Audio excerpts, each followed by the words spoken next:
نحمده ونصلي ونسلم على رسوله الكريم اما بعد فاعوذ بالله من الشيطان الرجيم بسم اللہ الرحمن الرحیم۔ ہم نے دنیا میں جب بھی کوئی اچھی چیز دیکھی ہے، جب بھی کوئی بڑی چیز دیکھتے ہیں تو فوراً ہمارے ذہن میں خیال بنانے والے کی طرف آتا ہے، کریٹر کی طرف آتا ہے کہ اس کے بنانے والا کون ہے، اس کو ترتیب دینے والا کون ہے، اس کی پلاننگ کرنے والا کون ہے۔ فوراً تعجب میں مبتلا ہو جاتے ہیں کہ ایسی چیز کس نے بنائی، ایسا خوبصورت پلاننگ کس نے کی۔ دنیاوی چیزوں کے بارے میں ہمارا یہی خیال ہوتا ہے کہ اس کو بنانے والا کون، اس پہ خرچ کرنے والا کون، اس پہ اتنی توجہ دینے والا کون ہے۔ لیکن اتنی بڑی کائنات کے نظام کو کبھی ہم نے اس نظر سے دیکھا ہی نہیں کہ یہ جو اتنا بڑا نظام زندگی چل رہا ہے، اتنا خوبصورت نظام زندگی چل رہا ہے، یہ نظام کس نے بنایا؟ یہ آسمان بغیر ستونوں کے کس نے بنایا؟ یہ زمین اتنی بڑی کس نے بچھائی؟ یہ اتنے بڑے سمندر دریا کس نے چلائے؟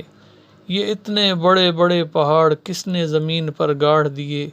کبھی ہم نے اس نقطہ نظر سے دیکھا ہی نہیں۔ کبھی اللہ کی ان بڑی بڑی نعمتوں پر غور کریں تو بہت کچھ سمجھ میں آئے گا۔ اس سورج ہی کو دیکھ لیں کہ ہزاروں سال گزرنے کے باوجود اور موجودہ صدی ایجادات کی صدی اور سائنس کی ترقی کی صدی ہے، لیکن اس کے باوجود بھی سورج تک کوئی پہنچ نہیں سکا۔ کئی لاکھ میل زمین سے اوپر ہونے کے باوجود اس کی تپش ایسی ہوتی ہے کہ تھوڑی سی تپش تیز ہو جائے زمین پر آگ برسنے لگتی ہے۔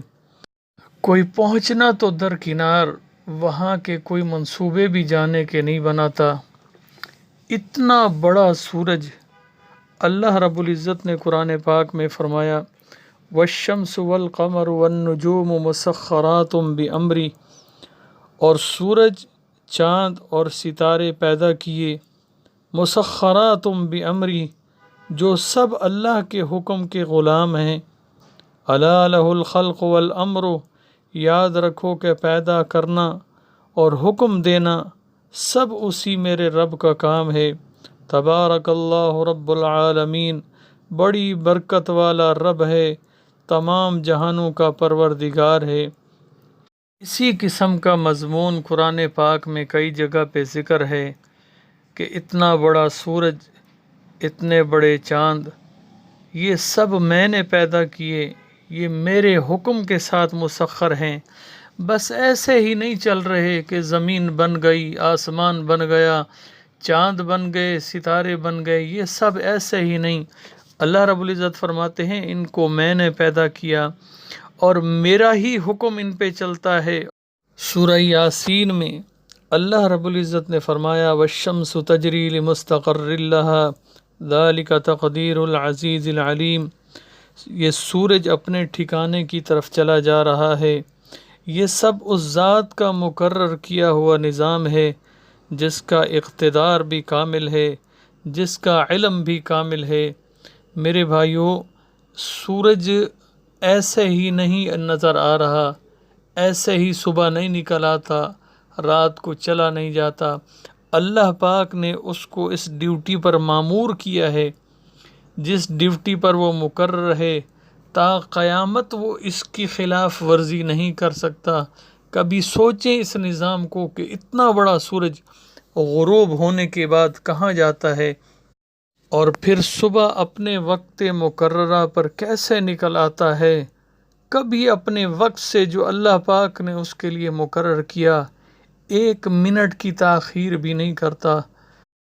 اسی نظام عالم پر توجہ دلانے کے لیے اللہ کے پیارے حبیب صلی اللہ علیہ وسلم نے حضرت ابوذر رضی اللہ تعالیٰ عنہ سے فرمایا اے ابو ذر جانتے ہو یہ سورج غروب ہو کر کہاں جاتا ہے؟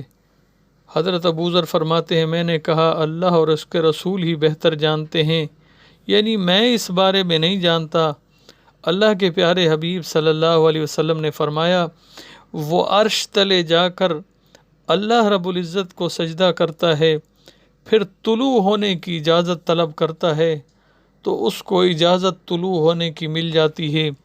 اور اللہ کے پیارے حبیب صلی اللہ علیہ وسلم نے فرمایا کہ قریب ہے کہ سورج اللہ رب العزت کی ذات کو سجدہ کرے اور اس کا سجدہ قبول نہ کیا جائے، اجازت طلب کرے اور اس کو اجازت نہ دی جائے، اور سورج سے کہا جائے گا جہاں سے آیا ہے وہیں لوٹ جا۔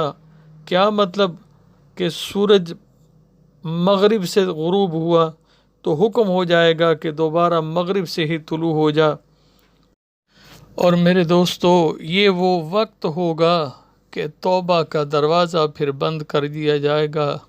آج وقت ہے اللہ رب العزت کی ذات سے توبہ کریں، اور اجتماعی توبہ کی ضرورت ہے کہ اللہ تو نے زندگی دی غفلت میں گزری، یا اللہ تو نے صحت دی ہم نے ضائع کر دی، یا اللہ ہماری توبہ کو قبول فرما، ہمارے صغیرہ کبیرہ گناہوں کو معاف فرما۔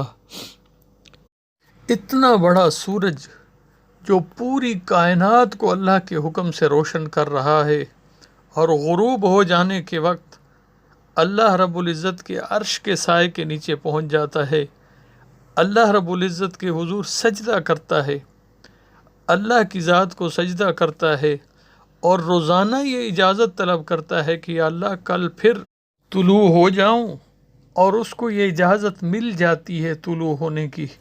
اور روزانہ غروب ہونے کے بعد اللہ کی بارگاہ میں سجدہ کرتا ہے اور اجازت طلب کرتا ہے، اور اس کی اجازت اس کو دے دی جاتی ہے۔ لیکن میرے عزیزو اس وقت کے آنے سے پہلے پہلے تیاری کرنی ہے جب یہ سورج بھی سجدہ کرے اور اس کا سجدہ قبول نہ کیا جائے، اور پھر دوبارہ حکم ہو کہ جہاں سے غروب ہوا وہیں سے طلوع ہو جا، اور پھر توبہ کا دروازہ بھی بند ہو جائے گا۔ اللہ پاک ہمیں اپنی بارگاہ میں توبہ کی توفیق نصیب فرمائے، اور اللہ نے جو مہلت دی ہے اس مہلت کو بروئے کار لانے کی توفیق نصیب فرمائے۔ اللہ پاک ہم سب کو آخرت کی فکر کی توفیق نصیب فرمائے، آخرت کی تیاری کی توفیق نصیب فرمائے، آمین ثم آمین۔ السلام علیکم ورحمۃ اللہ وبرکاتہ۔